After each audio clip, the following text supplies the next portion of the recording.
Fala galera, pessoal do canal, tudo bom com vocês? Quanto tempo? Agora voltamos e voltamos oficialmente, já voltamos com um desafio. Eu desafio você a ler a Bíblia inteira em aproximadamente 6 meses a partir de hoje. É isso mesmo. Eu quero te convidar a ler a Bíblia junto comigo no canal. Meu nome é Rodolfo Renner e fique aqui para você conhecer mais e se aprofundar na palavra do Senhor, ter um relacionamento vivo e verdadeiro com Ele. Bom, quem sou eu para poder ser um mediador entre vocês e a palavra? Mas nessa leitura eu queria convidar vocês a entender como que a gente vai fazer. A gente vai ler 7 capítulos por dia, porque a Bíblia tem 1189 capítulos. Então, se a gente ler 7 por dia, provavelmente em aproximadamente 6 meses a gente conclui. Então, até o final desse ano, se Deus quiser, a gente finaliza a leitura da Bíblia uma vez. E nessa leitura de 7 capítulos por dia, eu vou fazer alguns destaques pessoais meus e explicar por que eu fiz, o que eles significam para mim, o que a Bíblia nos mostra, tá bom?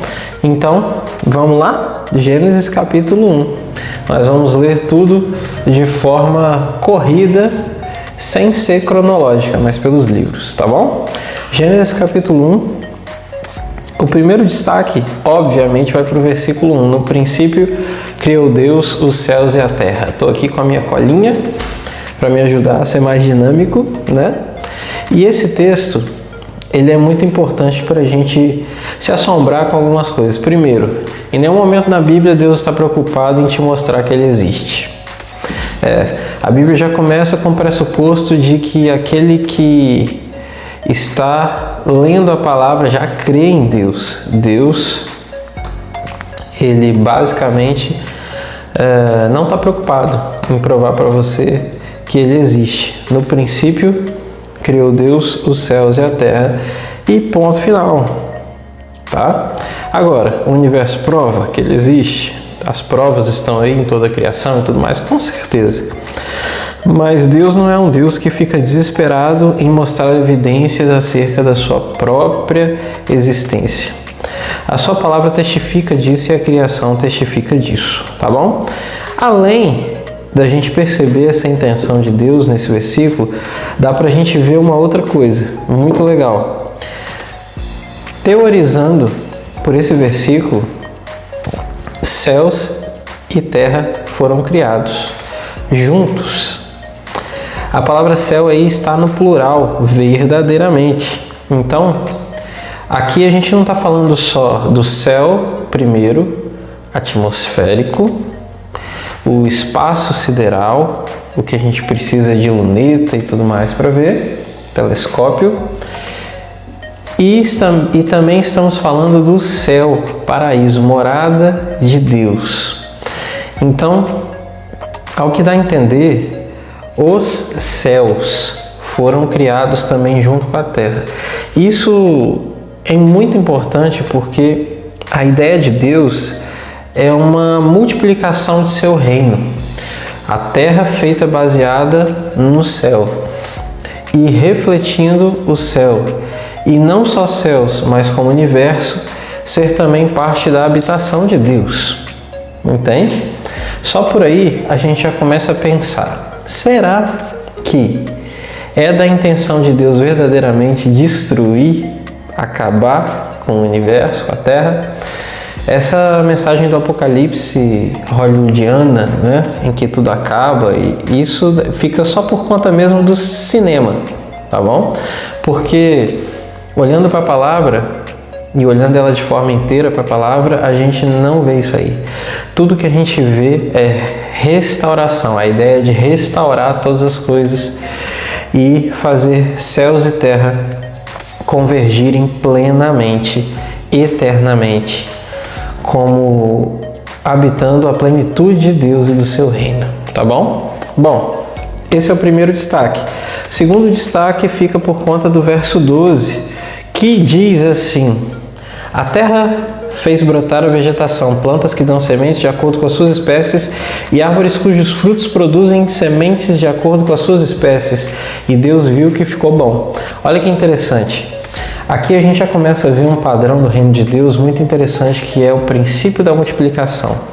É muito importante a gente ter isso em mente, porque a multiplicação, ela revela intenções profundas do coração de Deus. E tudo que Deus faz viver também é do seu intento que se multiplique. A gente vai precisar muito desse pensamento para a gente entender o restante de todas as outras páginas daquilo que a gente está lendo, a palavra de Deus. Princípio da multiplicação. Verso 14 agora do capítulo 1.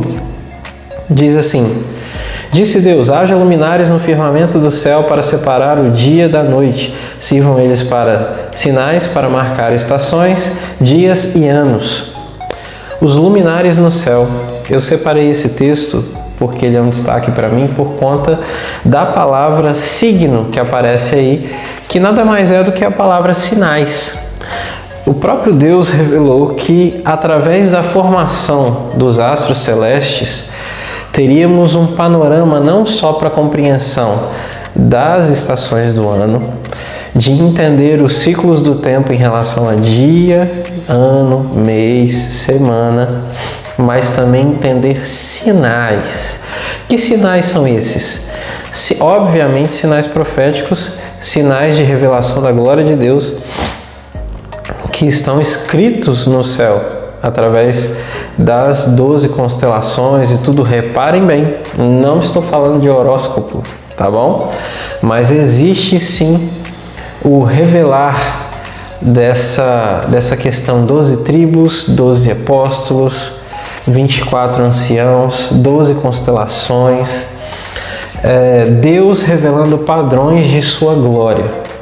E também no céu, os sinais, como por exemplo, as luas se tornarem sangue, o sol não dar mais seu brilho, todas essas coisas, uma grande rocha caindo do céu, né? Todas essas coisas são posicionadas como sinais nos quais a criação manifesta para responder profeticamente aquilo que Deus tem para fazer. Beleza? Bom, muito importante isso.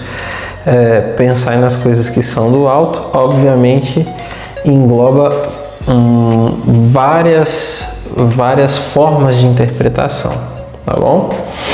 E se você se lembra muito bem, se eu não me engano, no Evangelho de Marcos, algumas pessoas que estavam com dificuldade de crer que Jesus era o Messias pedem para que ele mostre um sinal no céu. E se você se recorda muito bem, os magos estudavam a movimentação da estrela relacionada à revelação do nascimento do Filho de Deus.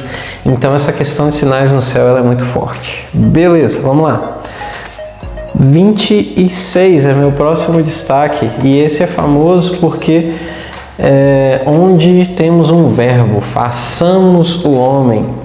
Essa pluralidade, né, de Deus falando com quem? Obviamente isso daqui é uma referência à Trindade. Muitos teólogos no método histórico crítico vão pular isso aqui, vão inventar um monte de coisa sobre Elohims e tudo mais, por causa do politeísmo da época e tal. Mas acontece que esse padrão ele se repete. Ele se repete, por exemplo, lá na torre em Babel. Venham, vamos descer e confundamos as línguas. Um convite baseado em pluralidade. Na verdade, isso daqui é realmente uma manifestação da Trindade escancarada pra gente, tá bom? E é interessante que, além do verbo no plural aqui nesse texto, a gente repara uma questão aqui sobre Deus fazer o homem à sua imagem e semelhança. E logo inserido nesse contexto, ele diz que sobre o homem, domine ele. E aí vem as coisas sobre as quais ele domina, que nada mais é a criação. É muito interessante a gente perceber que a imagem de Deus e a questão do domínio estão no mesmo versículo. Obviamente, em relação à imagem de Deus, a gente tem muitas coisas, né? Que a gente poderia dizer o homem é imagem de Deus. Mas a questão do domínio é evidenciada aqui porque a ideia de Deus ao criar o homem é fazer com que o homem pratique uma autoridade, tá? Uma autoridade representativa, porque Deus é a autoridade suprema, o homem então deve representar a autoridade de Deus sobre o universo através da sua própria vida. Então ele deve dominar, ele deve coordenar, reger em nome de Deus. E aí a gente vai entender o que o pecado fez logo à frente em relação à quebra dessa autoridade, tá bom? Beleza, vamos para o próximo destaque, verso 28. Novamente uma repetição do princípio de multiplicação. Deus os abençoou quem aqui? Homem e mulher, tá bom? Sejam férteis e multipliquem-se, encham e subjuguem a terra, ou exerçam o meu domínio representativo, minha autoridade sobre o universo e tudo que é vivo sobre ele. Esse é o plano de Deus. Esse aí é o plano de Deus. Agora eu pergunto para vocês, o plano de Deus mudou? Não mudou, e todas as coisas cooperam para que no fim esse projeto todo, esse plano de Deus, ele permaneça em sua perfeição tal como era no início. Não há necessidade de correção em alguma coisa que Deus faz, beleza? Verso 29, a gente tem uma questão aqui, ainda no capítulo 1, que raramente a gente não costuma perceber muito fácil isso, principalmente nas primeiras vezes que a gente lê a palavra. Mas tem uma transição na questão da alimentação do homem e dos animais.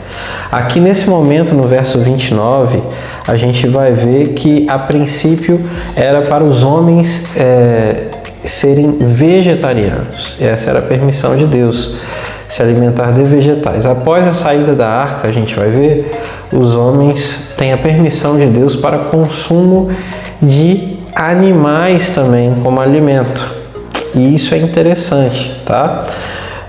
Não há razão para defender nem o vegetarianismo ou o veganismo ou o ser carnívoro, digamos assim, né? Na verdade, é possível se alimentar de qualquer uma das hipóteses aqui apresentadas no texto e nenhuma delas seria pecado, tá bom?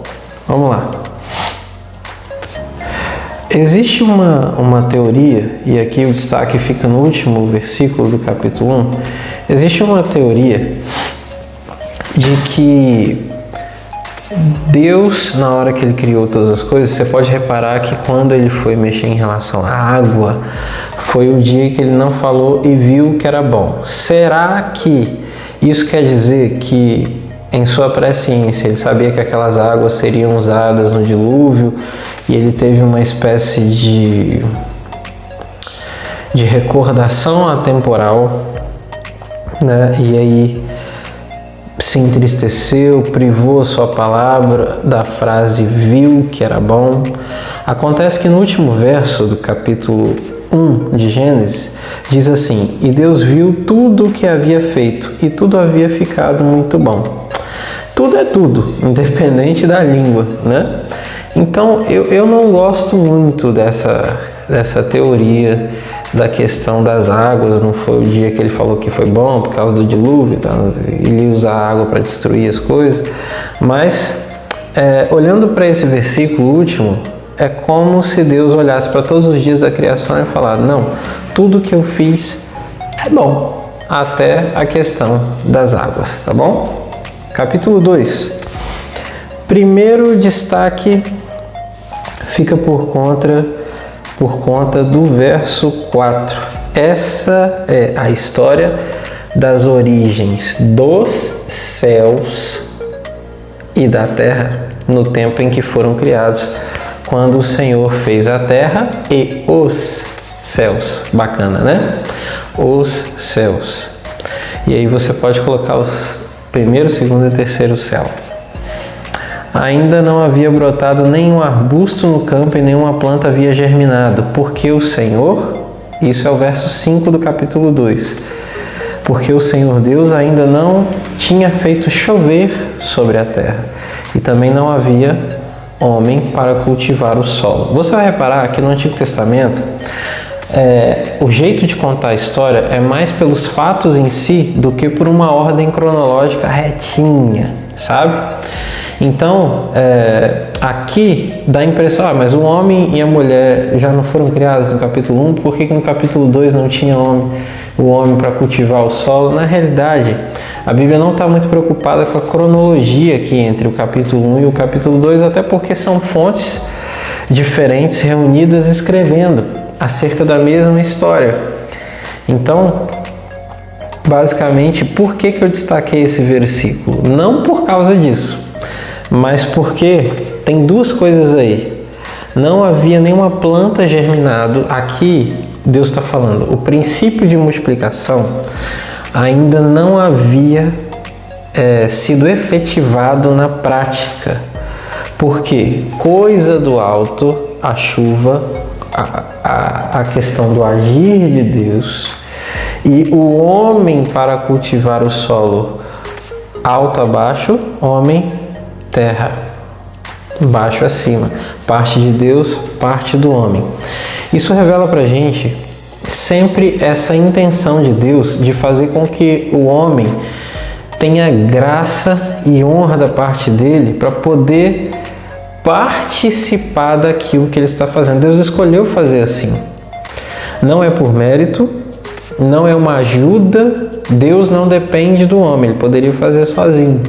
A questão é que por escolha de amor, Deus resolve sempre deixar com que o homem tenha participação em sua obra, naquilo que ele está para fazer.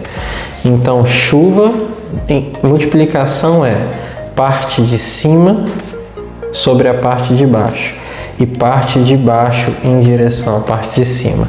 Chuva de Deus, cultivo do homem. Beleza? Bom, verso 8 vai o meu próximo destaque aí, para vocês acompanharem. Ora, o Senhor Deus tinha plantado um jardim no Éden. Reparem, aqui é referenciado algo que o próprio Deus plantou. Essa é a palavra. Tinha plantado um jardim no Éden para os lados do leste. E aí colocou o homem que formara. Qual a razão do meu destaque? A razão do meu destaque é simples. Qual é o nosso lugar original de habitar? Essa é a pergunta. Porque o nosso lugar original de habitação é o Éden. E o Éden é o lugar de maior confluência nessa época do texto entre céu e terra. É o próprio céu na terra.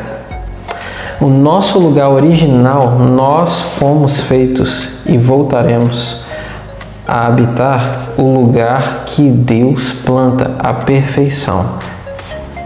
Então, qual é o seu e o meu lugar original? O Éden. O Éden é o nosso lugar e nós fomos feitos para ele. Enquanto não chegamos lá, nos sentimos sempre na expectativa do retorno e da saudade de uma casa que, humanamente falando, não conhecemos ainda, mas que na nossa alma e no nosso espírito a gente testifica como sendo muito mais real, muitas vezes, do que a nossa própria casa física, tá bom? Vamos lá.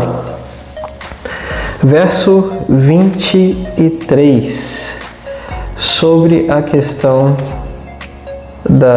de Deus fazer a mulher, tá bom? Então disse assim: disse então o homem: esta sim é osso dos meus ossos e carne da minha carne. Ela será chamada mulher, porque do homem foi tirada. Osso dos meus ossos e carne da minha carne. Homem e mulher, no momento que estão solteiros, são carnes separadas e um serve para o outro. Homem para a mulher e mulher para o outro. O casamento é justamente o unir-se em uma só carne. É como se a costela voltasse para o lugar de onde ela saiu e a carne se fundisse novamente ao seu estado original. Essa é a magia de um casamento, né? E é a magia do começo de toda a família. E isso é muito importante a gente saber, porque o peso que isso traz para os nossos relacionamentos e tudo mais. Nós temos sempre que andar em temor e santidade. E quando a gente não faz isso, é terrível. E essa quebra do princípio de uma só carne, ela traz muita dor, muita dor, muita dor. Bom, Gênesis capítulo 3. Meu primeiro destaque, aqui a gente já vem ver a questão da influência de Satanás, tá bom? E aí Satanás, como serpente, começa a... Como é que eu vou falar? Tentar, tá bom? Adão e Eva. Mas mais especificamente a narrativa aqui é sobre Eva. E o meu primeiro destaque é uma pergunta que está no verso 1. Não comam de nenhum fruto das árvores do jardim? Foi isso mesmo que Deus disse? Em primeiro lugar aqui, e isso é sempre, tá, meus queridos?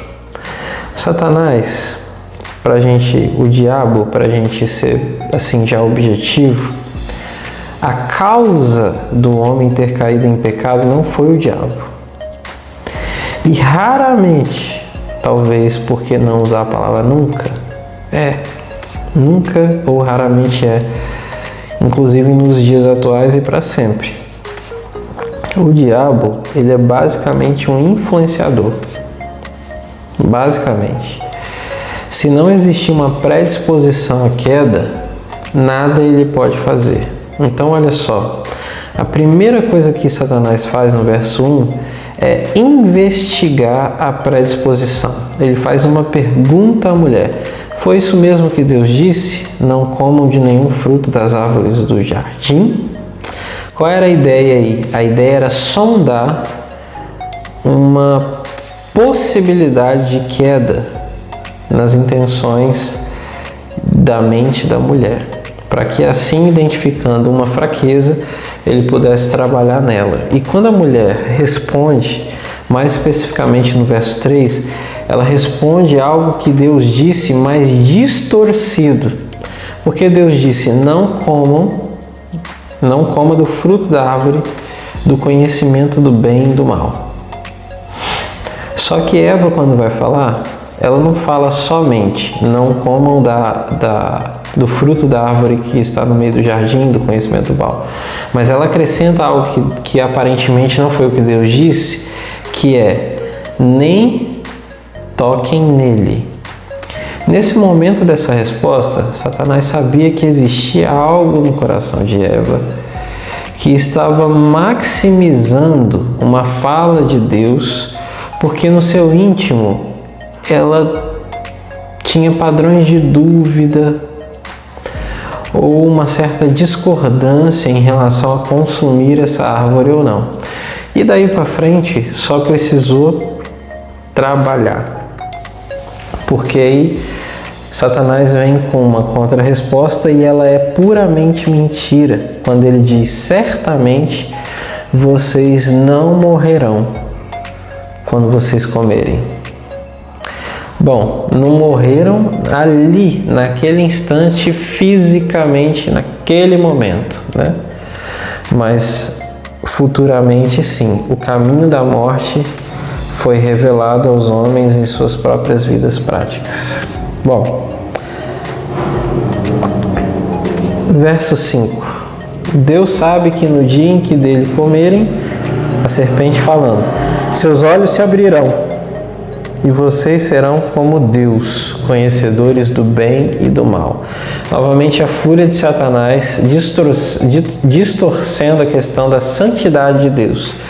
Deus é onisciente, Deus sabe todas as coisas. Bom, a gente crê que sim, não é? Bom, só que se Deus não peca, como ele pode conhecer ou ter ciência, Deus não é onisciente, como ele pode ter ciência do mal? Aí que tá. A resposta para isso é a santidade de Deus. Deus conhece, é o único ser que é capaz de conhecer o mal sem precisar se contaminar com ele ou experimentá-lo. Vocês estão entendendo? Deus não precisa experimentar o mal ou praticar o mal para conhecer o mal, ou, melhor falando, o pecado. Tá certo?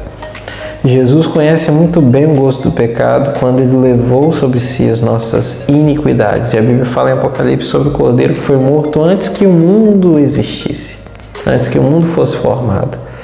Então Deus tem a consciência plena,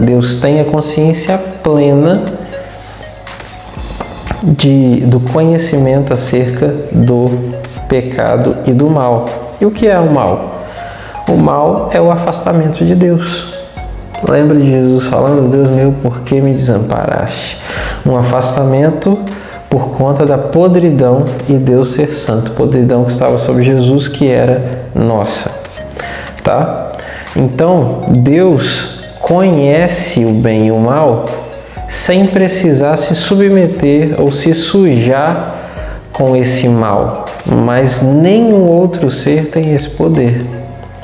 E o homem, como qualquer outro ser, se ele se tornar conhecedor do mal, ele se torna conhecedor do mal porque praticou ou experimentou o mal. Deus não precisa praticar ou experimentar, ele conhece sem isso, porque ele é santo, ele não se contamina. Mas nós, infelizmente, para conhecer, nos contaminamos. Somos imperfeitos, não somos Deus, não é? Então, no verso 8 a 10, tem o meu outro destaque aqui no capítulo 3, que é interessante sobre quando eles já pecaram, né, Adão e Eva, e mesmo assim, lembra que eles se escondem? Por que eles se escondem? Porque eles reconhecem os passos de Deus no jardim. Independente do erro e de tudo, a experiência com Deus te faz reconhecer e conhecer a Deus a ponto de o homem estar em pecado e ainda assim reconhecer e conhecer os passos do seu Pai. Alguém que um dia foi marcado pelo Senhor e teve uma vida com o Senhor e um dia caiu, ainda assim existe possibilidade que ele volte, porque nós não somos privados da lembrança da casa do Pai. Aliás, nós somos convidados a trazer à memória aquilo que nos dá esperança. E é muito forte você ver que mesmo o homem caído, ele reconheceu os passos de Deus, aí no verso 8 a 10. E agora no verso 12 a 13, a gente tem a famosa cena de Adão falando com Deus: foi a mulher que tu me deste, e de Eva falando: foi a serpente que me enganou. Esse padrão humano caído, a gente chama ele de transferência de culpa. Todos nós tentamos fazer isso, só que a gente não engana mal nós mesmos, que dirá a Deus. O que eu quero dizer? A culpa é sempre nossa, sempre nossa. Não adianta botar no lombo de outra pessoa, não adianta colocar a culpa sobre as costas de alguém que não seja você. Muito provavelmente a culpa é sua, é minha, é nossa. Verso 15. Agora sim, a partir desse momento, a gente precisa entender que esse texto de Gênesis 3,15, ele vai conduzir a leitura da Bíblia inteira. Eu vou ler ele com vocês e diz assim: porém, inimizade entre você e a mulher, entre a sua descendência e o descendente dela. Este lhe ferirá a cabeça e você lhe ferirá o calcanhar. O descendente. Esse descendente é o tão aguardado Salvador e Messias, o que dará fim à distância homem e Deus, o que promoverá de novo a reconciliação, o que nos levará de volta ao Éden, de volta a situação original de perfeição e plena comunhão com Deus. Então, tudo que é feito a partir desse ponto e tudo que é lido tem que ser focado na questão do descendente. E nós sabemos quem é: Jesus Cristo. Esse descendente havia de ser revelado no tempo oportuno. Mas reparem bem, a partir desse ponto, Deus sempre vai conservar uma linhagem, pessoas, para que tudo seja feito de uma maneira que o descendente venha como ele tem que vir. E a gente está falando da primeira vinda de Jesus. Então, olha qual, por exemplo, é a promessa de Deus em relação a Abraão, na aliança abraâmica. Farei de ti pai de multidões. Você será uma bênção para as nações. Seus descendentes serão incontáveis como a areia das praias do mar e como as estrelas do céu. Tudo é sobre a esperança dessa descendência, porque dela viria o descendente. A gente vai ver muito isso se revelando gradativamente nas Escrituras. Vamos falar um pouco sobre a questão do trabalho aqui agora, porque a gente viu que desde antes do pecado, o homem deveria cultivar a terra, deveria dar nome aos animais. Então é uma série de afazeres que a gente chama de trabalho. Muitas pessoas pensam que com o pecado veio o trabalho. Só que o trabalho é um negócio do ambiente da perfeição, já existe antes do pecado. Tá? O trabalho é coisa de Deus, é bênção, sempre é bênção. A questão é que o pecado trouxe é que agora, depois do pecado, quando a gente trabalha, automaticamente nós não temos um retorno proporcional à força que a gente investe. Ou seja, sempre o nosso salário poderia ser melhor. O retorno que a terra dá poderia ser melhor. Não temos a via que vem de lá para cá com o nosso salário e a nossa recompensa pelo trabalho sendo justa ao tamanho daquilo que a gente trabalha. E é isso aí que o pecado trouxe, não o trabalho, mas o desbalanço e a desproporção de trabalho, resultado e remuneração, tá? Ou retorno, beleza? Verso 21. Quando homem e mulher pecam, eles percebem que eles estão nus. E olha que interessante. A princípio eles se vestem com folhas de figueira, mas o próprio Deus faz para eles uma veste com roupa de animal. Automaticamente esse animal morreu para servir de vestimenta para o homem. Entendam, aqui a gente está falando do primeiro Adão. Jesus é chamado de o segundo Adão. Agora, o mais interessante é que o sacrifício, primeiro, quem fez foi Deus. Deus mesmo sacrificou um animal para vestir Adão e Eva, a fim de que eles fossem cobertos da sua vergonha, mas que ao mesmo tempo, naquele instante, não fossem aniquilados pelo seu pecado, porque um animal pagou por eles. É vida pela vida. Se você erra e eu erro, nós precisamos pagar. Se nós não pagamos, alguém precisa pagar por nós. Essa é a lei de Deus. Então, o próprio Deus providenciou o sacrifício, bem como lá no Moriá, o próprio Deus providencia um carneiro preso pelos chifres, bem como o próprio Deus providencia o próprio Filho em sacrifício para nos levar de volta para casa. Isso é maravilhoso. Desde sempre, o primeiro sacrifício e o último, que são suficientes, são feitos por Deus. Ok, vamos lá. Verso 22, meu último destaque aí para esse capítulo. Então, disse o Senhor Deus, agora o homem se tornou como um de nós. Novamente o plural aparecendo. Conhecendo o bem e o mal. Não se deve, pois, permitir que ele também tome do fruto da árvore da vida e o coma e viva para sempre. Por quê? A ideia aqui é Deus mostrando o seguinte. Se o homem no estado atual, que é o quê? Homem caído. acabou de pecar, homem caído. Comer da árvore que fornece eternidade, ele permanece eternamente caído. A ideia de Deus não é deixar que o homem fique no estado de queda para sempre. Nenhum homem, tá? Nenhum homem. A ideia de Deus é que todo pecador se arrependa e chegue ao conhecimento pleno da verdade. Então a ideia aqui é o quê? Que o homem tenha chance e oportunidade de desfrutar da fé no descendente, da bênção do descendente de Jesus Cristo, para poder ter na vida temporária que tem aqui na terra e curta, oportunidades para voltar para casa, para voltar para o lado de Deus, tá bom?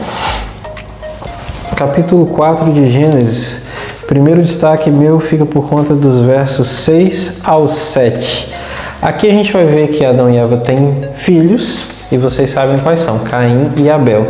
E Caim mata Abel, você sabe disso, mas o pivô do homicídio é uma inveja, uma fúria escondida e incredulidade escondida no coração de Caim acerca do irmão, e isso aparece aqui nesses versos 6 e 7 do Gênesis capítulo 4. Na verdade, o que aparece aqui é Deus deixando bem claro razões pelas quais o sacrifício de Abel foi superior, como a gente vê lá em Hebreus 11:4. Bom, vamos falar sobre isso. Muitas pessoas dizem que pelo fato de Caim ser agricultor e Abel mexer com animais, por oferecer animal em sacrifício, Deus se agradou mais. Eu não concordo com essa ideia. Talvez o mais... Rodolfo, tá? Talvez, no máximo, isso daí contribuiu, mas isso não foi o ponto crucial para que houvesse aceitação ou rejeição. Muitos mal informados que vão tentar destruir ou distorcer as escrituras falam que Deus aparentemente escolhe filhos preferidos e não diz por quê. Por exemplo, aqui ele escolheu o sacrifício de Abel simplesmente porque ele quis e achou melhor, e o de Caim não. Então, que injustiça Deus faz com Caim depois banindo ele, né? Só que isso é papo furado, né? Falta de estudo, o Espírito Santo morando dentro e revelação do texto bíblico, né? Isso está disponível para toda a igreja, aqueles que nasceram de novo. Então, aqui nesse texto, a gente vai ver no versos 6 e 7 uma coisa muito importante. O Senhor vai dizer a Caim assim: por que você está furioso? Por que se transtornou o teu rosto? Se você fizer o bem, não será aceito? A questão da pergunta de Deus não é: se você oferecer animais em sacrifício, você não será aceito? Não é isso que Deus está dizendo. Deus está dizendo: se você não fizer o bem, não será aceito. Em outras palavras, se você não fizer com a motivação no seu coração voltada para o bem, voltada por me amar, voltada para as coisas que são do alto, aquilo que é verdadeiro, os princípios, o que rege o relacionamento do homem comigo, você automaticamente não será aceito? E aí lá em Hebreus 11:4 a gente vê que pela fé Abel ofereceu sacrifício superior. Qual foi a resposta pela qual o sacrifício de Abel foi superior? Porque ele fez o que fez, regido e conduzido pela fé. Desde sempre é fé. Independente se estamos no tempo da lei ou não, a questão da justificação do homem é sempre pela fé. E Caim não fez pela fé. E sem fé é impossível agradar a Deus. Ele não fez pelo que era bom, pelo bem. Ele fez por si mesmo. Tá bom? Então, vamos lá. Verso 16 é meu outro destaque, onde nesse versículo tem uma fala assim que Caim então se afastou da presença de Deus. Que terrível.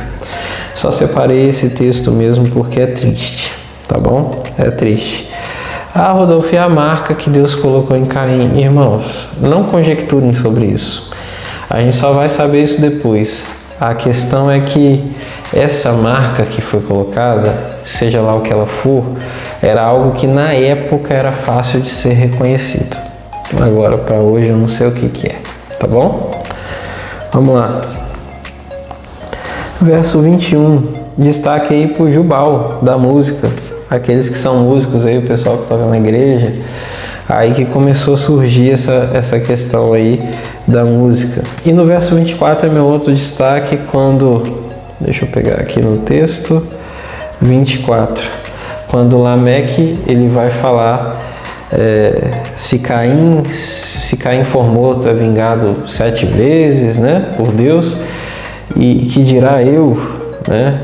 Se alguém fizer alguma coisa contra mim, serão 77 vezes mais. Enfim, eu separei esse texto não por questões numerológicas ou mistérios, não. Mas vocês terem ideia do panorama para o qual a humanidade estava caminhando a nível de perversão, intenção mental caída, vocês entenderem como os homens estavam pensando naquela época, tá? A bondade estava caminhando para a sua extinção na maior parte da raça humana. Bom, no verso 26 a gente vê, finalizando o capítulo 4, que a partir de um filho chamado Sete, que entra no lugar de Abel, que depois vai ter um filho chamado Enos, tem-se no final assim do versículo, nessa época começou-se a invocar o nome do Senhor. Nesse momento aqui o homem não aguentou mais, passou a não suportar mais a distância de Deus e começou a procurar aquilo que ele havia perdido. É muito importante esse momento na história porque ele vai traçar uma linhagem que segue a partir de Enos, que mesmo que ela se corrompeu, mas ela vai preservar algumas coisas em relação a invocar a Deus, que vão culminar com a vida de Noé, mesmo que ele fosse o único homem justo na terra, no momento em que Deus foi purificar a terra com o dilúvio, tá bom? Gênesis capítulo 5, primeiro destaque, fica por conta da gente perceber o óbvio. Estamos tratando de genealogia, mas eu não quero falar dos nomes, eu quero falar dos números, tá bom? Então, olha só, aqui cabe a gente entender uma questão aqui. Nós temos homens vivendo 930, 800, 912, 807, 969, no caso de Matusalém, o homem que mais viveu, e isso tudo em anos, né? 800 anos, 900 anos. Esses anos eram anos mesmo iguais ao nosso? Bom, a resposta é quase, né? Porque no calendário judaico, no qual essas idades, tempos, né, coisas cronológicas são expostas, os judeus contam um tempo diferente, tá? Então você tem que analisar esses anos como eles contam, porque eles escrevem segundo aquilo que eles vivem, tá bom? Então, como o judeu enxerga 12 meses, aí ó, 12 aí de novo, tá? 12 meses no ano, cada mês tem exatos 30 dias. O nosso calendário é baseado, no nosso calendário aqui ocidental, é um calendário baseado no calendário romano, que é pelo movimento do Sol. O judeu usa a Lua. E aí dá 12 meses redondos de 30 dias. Portanto, o ano judaico tem 360 dias redondos, independente de qualquer coisa, tá bom? Então, se você quiser fazer as contas aí, basta você fazer a conversão para você saber cada um aí na idade, se fosse no nosso calendário, quanto daria. Com certeza, dá muitos e muitos anos, muito mais do que qualquer homem que a gente conhece ou mulher vive, mas devemos observar essa contagem de anos de idade aqui, olhando para o calendário judaico, tá bom? Beleza. Então, próximo destaque, verso 24, ainda no capítulo 5, nós vamos falar de um tal do Enoque. Tem umas bíblias que dizem que Deus o havia arrebatado, Deus para si o tomou, né? Bom, Enoque subiu ao céu sem morrer ou não? Por mais que a gente creia que ele subiu ao céu sem morrer, talvez exista uma possibilidade no texto de que o próprio texto não assume essa postura, tá? Principalmente no hebraico.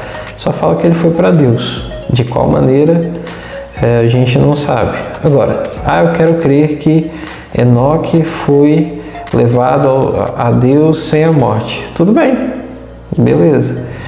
Não, eu acredito que não. Ok também, tá bom? Fica aí só uma questão de curiosidade acerca desse fato.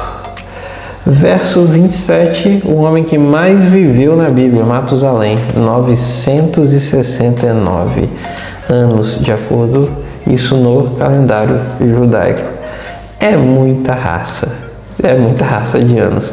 Você vai ver que Deus ele vai reduzir essa idade para 120. Mas é muito interessante porque não cai direto para 120.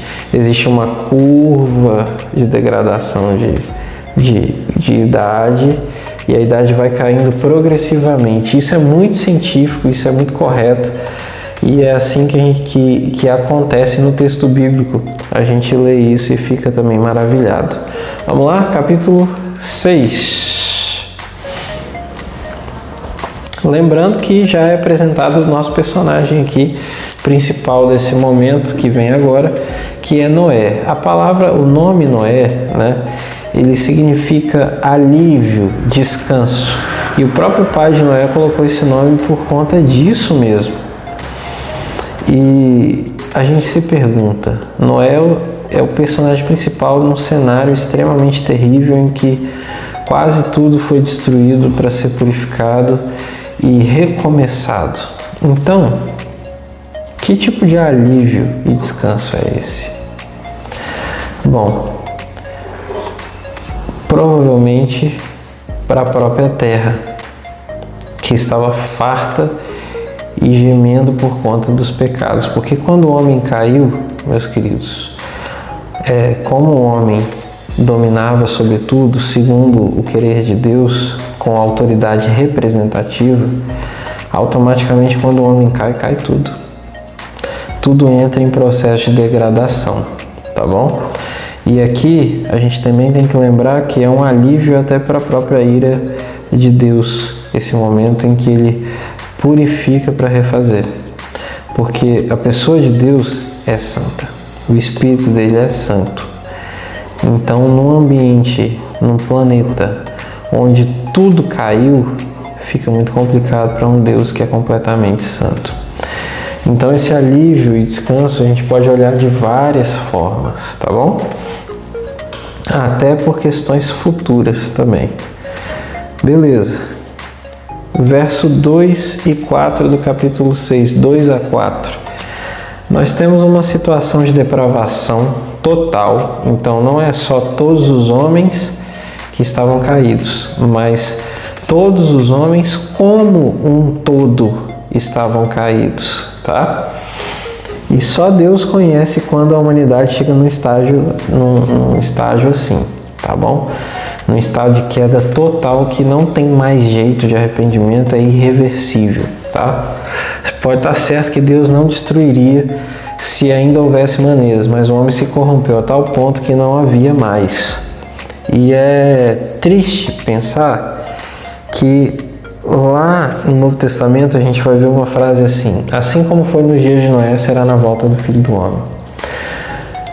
E aí a gente pode acreditar nisso de duas formas. Ou a gente olha para o contexto geral dos dias de Noé e replica isso para os dias próximos da volta de Jesus, ou a gente fica com o restante do texto lá no Novo Testamento em que esse texto está. Assim como foi no dia de Noé, será na volta do Filho do Homem. As pessoas casavam, se davam em casamento, enfim. Que lá naquele contexto do Novo Testamento, já é o perfil dos dias de Noé, de pessoas vivendo na normalidade e esquecendo de Deus, tá?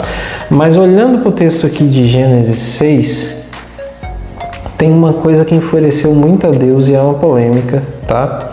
Que é a questão dos filhos do homem, dos filhos de Deus que possuíram as filhas dos homens e geraram gigantes e valentes, homens famosos da época, não só antes aqui no dilúvio, como diz o versículo, mas depois também.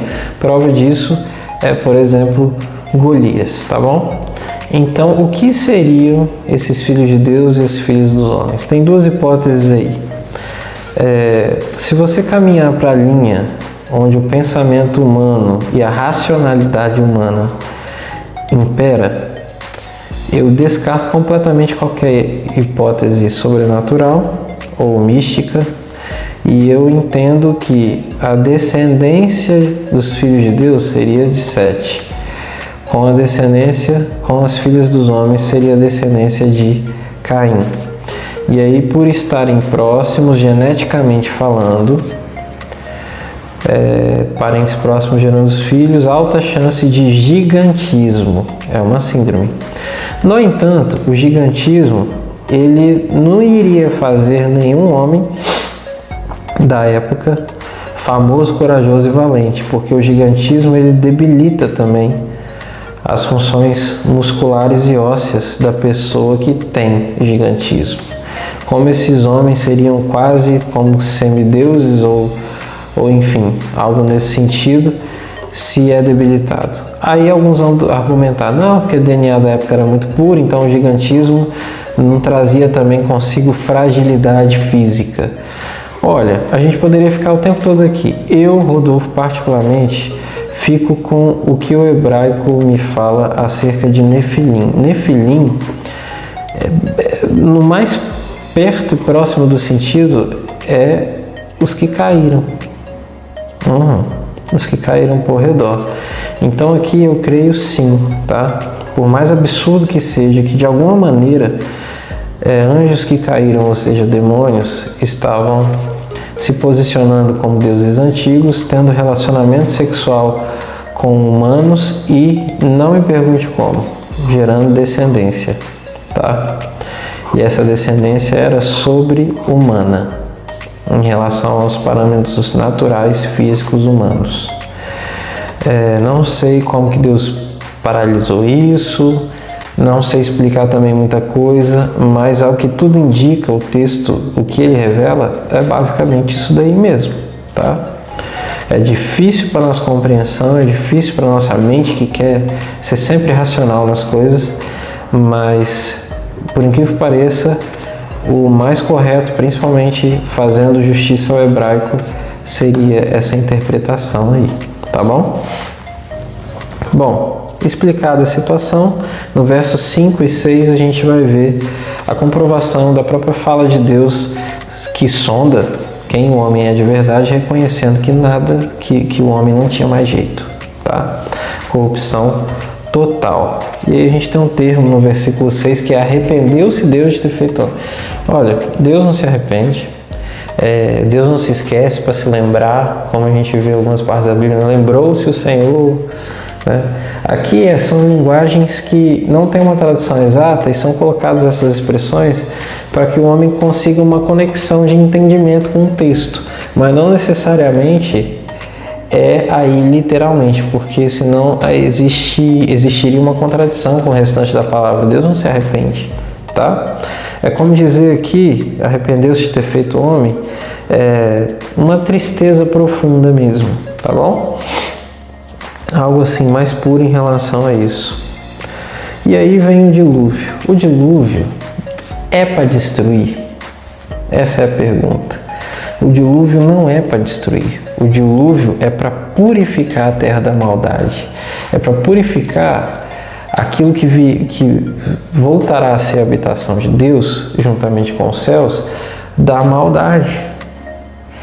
Por isso que Noé e sua família sobram aí na salvação dentro da arca. Não é a intenção de destruição. A intenção é sempre purificação. E no fim é a mesma coisa, não é para destruir nada. É sempre para purificar, tá bom? Bom, vamos lá. Capítulo 6 ainda, verso 15. As medidas da arca. Isso é sempre legal a gente destacar, porque é até coisa de gincana, né? Quando a gente brinca de Bíblia.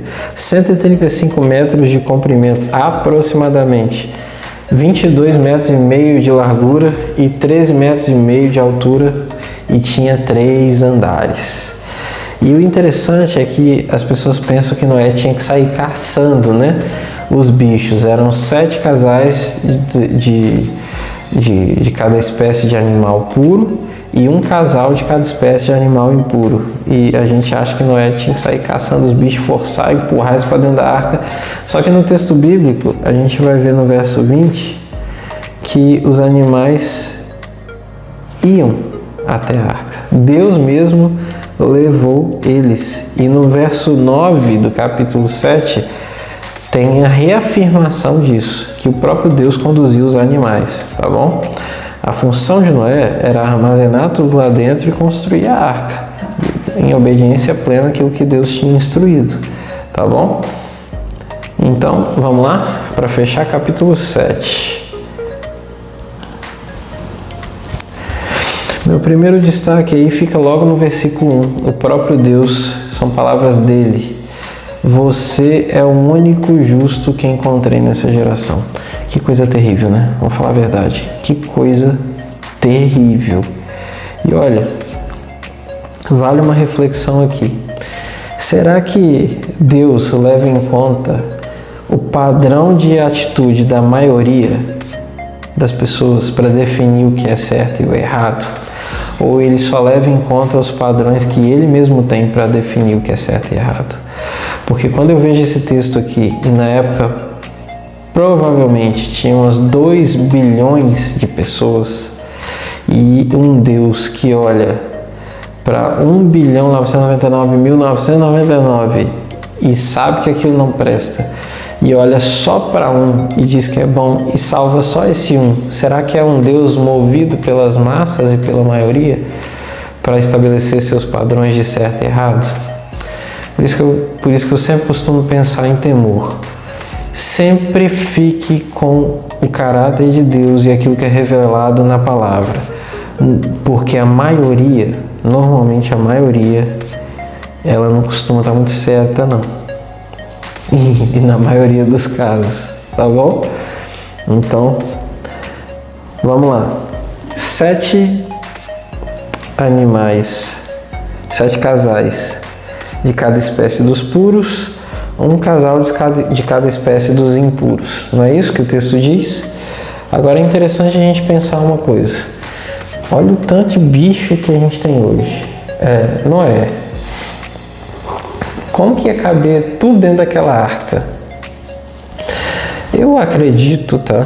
E aí, um grande mestre aí nessa área aí é o Adalto Lourenço, né? Vocês podem procurar ele aí no YouTube, tem vários vídeos. E como ele, eu acredito que Deus se utilizou do potencial de especiação que já existe na biologia em relação aos animais, tá? E presta bastante atenção, não estou falando evolução, estou falando de especiação, tá?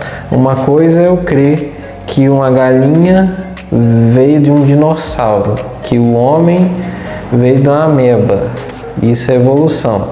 Agora, outra coisa é eu acreditar que uma espécie de cavalo pode gerar, por exemplo, tá? Pode gerar várias espécies de cavalo também. Então eu acredito que na arca Deus talvez tenha levado os cabeças de espécie com maior probabilidade depois de se cruzarem e gerarem por especiação a variabilidade de espécie que nós temos hoje, tá bom? Então não foram todas para dentro da arca, foram aquelas que são necessárias para que houvesse a especiação e a variação novamente das espécies. Então, para a gente entender, as principais, né, entraram dentro da arca para gerarem novamente suas variações, tá bom? Beleza.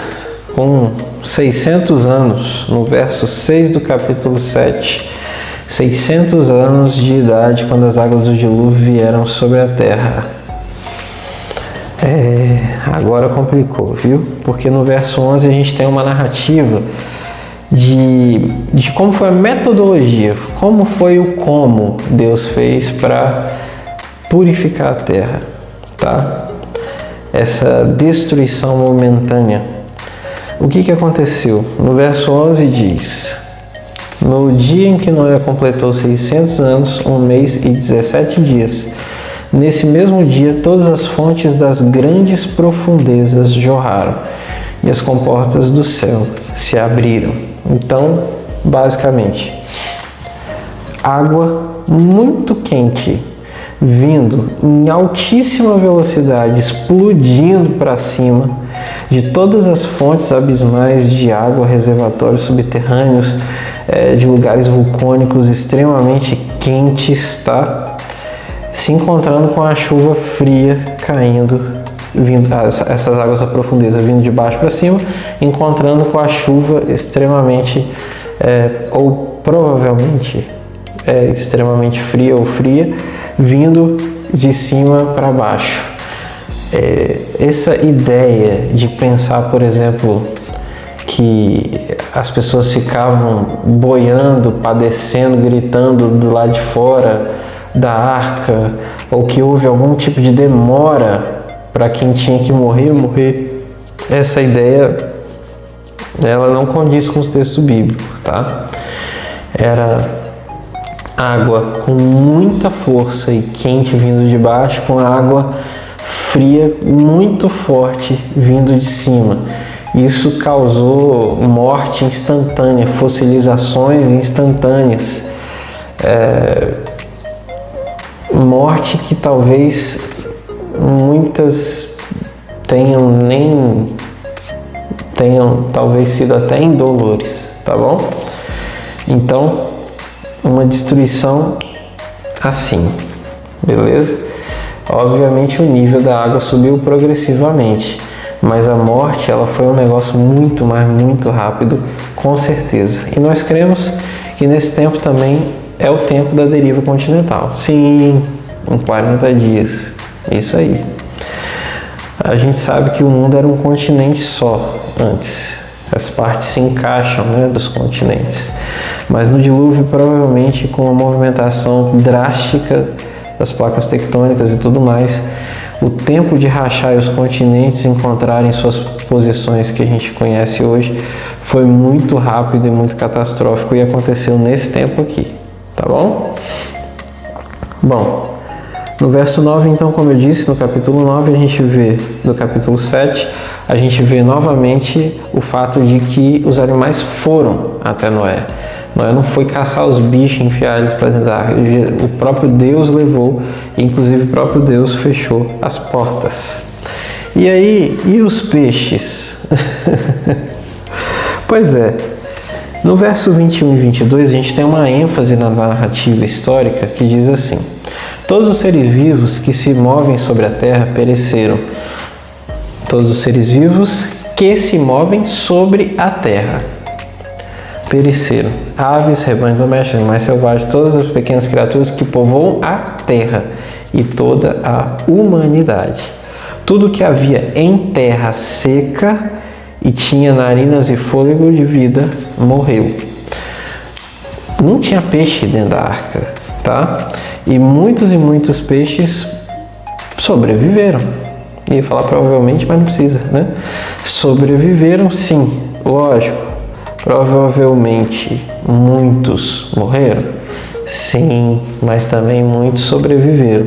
A ideia era uma purificação, uma destruição daquilo que estava sobre a terra seca, tá bom?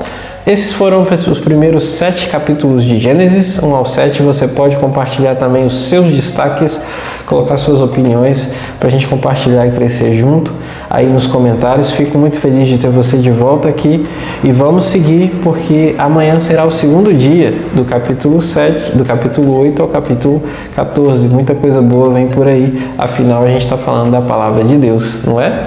Então fiquem com ele. Tudo de bom e até mais!